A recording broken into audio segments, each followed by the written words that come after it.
শহীদ হয়ে গেছে কারবালার ময়দানে, আমি যাইতেছি। আমার হুসাইন ডাক দিছে নানাজি কইয়া, আমি রওজায় থাকতে পারি নাই রে,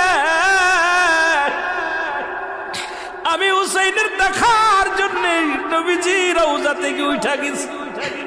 আলেমরা সর। ইবনে আব্বাস বলে আমি স্বপ্নের মধ্যে দেখেছিলাম আমার রাসূল ডাকতে বলে মক্কা মদিনার মানুষেরা রে আর ঘুমাস না, আর তোরা ঘরের মধ্যে থাকিস না। আমি নবী রওজায় ঘুমাইতে পারি নাই, কান্না সহ্য করতে পারি নাই। ওদিন আমিও ফাতেমার নদীও না আমি সহ্য করতে পারি।